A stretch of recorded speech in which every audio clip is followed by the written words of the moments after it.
এরকম perfect chicken বল বানাতে চাচ্ছেন যেটা হবে নরম তুলতুলে আর মুখে দিলেই মিলিয়ে যাবে। দেখতে পাচ্ছেন কতটা পারফেক্ট হয়েছে, একদম রসগোল্লার মতো। প্রথমে আমি এখানে কিছু চিকেন নিয়েছি, এটা মুরগির বুকের মাংস। তারপর এখানে 2 পিস পাউরুটি ছোট ছোট করে কেটে একটা ব্লেন্ডারের মধ্যে সব কিছু নিয়ে নিচ্ছি। 4 কোয়া রসুন দিয়েছি, এখানে 2 কোয়া আদা দিয়েছি, আর এখানে 2-4টা শুকনো মরিচ দিয়েছি, একটু বিভিন্ন কালারের দিয়েছি, এটা দেখতে সুন্দর লাগবে। স্বাদ মতো লবণ, জিরা গুঁড়া আর হালকা একটু গরম মশলার গুঁড়া দিয়েছি। 2 চা চামচের মতো আমি এখানে গুঁড়া দুধ দিয়েছি, সামান্য চিনি দিয়েছি, দিয়ে একসাথে ভালো করে একটু আধা ভাঙা করে নিয়েছি। তারপর এখানে দিয়ে দিচ্ছি 1 চামচ কর্নফ্লাওয়ার আর একটু স্বাদ মতো টমেটো সস দিয়ে ভালো করে একটু ব্লেন্ড করে নিয়েছি। এই যে ঠিক এরকম হয়েছে। তো এটাকে আমি 5 থেকে 10 মিনিটের জন্য একটু রেস্টে রেখে দেবো। তার আগে এখানে একটু চিলি ফ্লেক্স দিয়ে দিলাম, এটা একটু দেখতে সুন্দর লাগবে বানানোর পরে। তো সব কিছু মাখিয়ে আমি এটাকে 5 মিনিটের জন্য রেস্টে রেখে দিয়েছিলাম।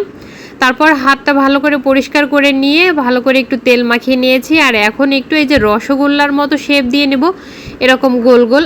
ভিডিওটি কে কোথা থেকে দেখছেন অবশ্যই আমাকে কমেন্ট করে জানাবেন। আর যদি ভিডিওটি ভালো লাগে অবশ্যই ফেসবুক থেকে দেখলে ফলো দিয়ে রাখবেন, আর ইউটিউব থেকে দেখলে অবশ্যই আমার চ্যানেলটি সাবস্ক্রাইব করে রাখবেন। এখানে পানি দিয়েছিলাম গরম হতে, পানিটা গরম হয়ে আসলে তারপর এখানে এই বলগুলো দিয়ে দেবো। অবশ্যই একটা একটা করে দিতে হবে, একসাথে সবগুলো বল দেওয়া যাবে না, তাহলে কিন্তু এই গোল আর গোল থাকবে না, চ্যাপটা হয়ে যাবে। তো ভালো করে ফুটিয়ে নিচ্ছে, এটা 5 থেকে 10 মিনিটের জন্য একটু ভালো করে ফুটিয়ে নিলে দেখবেন যে রসগোল্লার মতো এরকম ফুলে টইটম্বুর হয়ে গেছে। ঠিক সেই পর্যায়ে এটাকে উঠিয়ে নেবেন একটা যে কোনো শুকনো পাত্রে নিয়ে, এটাকে আরও 10 মিনিটের জন্য একটু ফ্যানের নিচে রেখে দেবেন। আর দেখুন একটু চুপসে যায়নি আর কতটা নরম হয়েছে। আমি একটু একটা কেটে দেখাচ্ছি, ভিতরটা দেখুন কতটা সুন্দরভাবে সেদ্ধ হয়েছে, একদমই নরম। এখন চলেন এগুলোকে ভেজে নেই। প্রথমে একটা কড়াই গরম করে 1 চামচের মতো ঘি দিয়েছি। আপনারা চাইলে কিন্তু এখানে বাটার কিংবা রেগুলার রান্নার তেলটাও ব্যবহার করতে পারবেন, কোনো সমস্যা নেই। তো গরম হয়ে আসলে চিকেন বলগুলো আমি দিয়ে দিলাম। চিকেন বলগুলো কিন্তু আমি এ পর্যায়ে ঠান্ডা করে তারপর ভাজি করছি।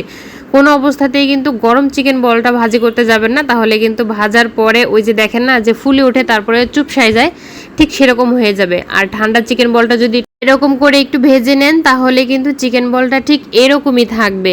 যতক্ষণ রেখে দেবেন ততক্ষণ এরকম ফুলকোই থাকবে। আর এটা খেতে অনেক মজা, অনেক মজা। আমি সস দিয়ে পরিবেশন করেছি, ভীষণ মজা। সবাই ভালো থাকবেন, আল্লাহ হাফেজ।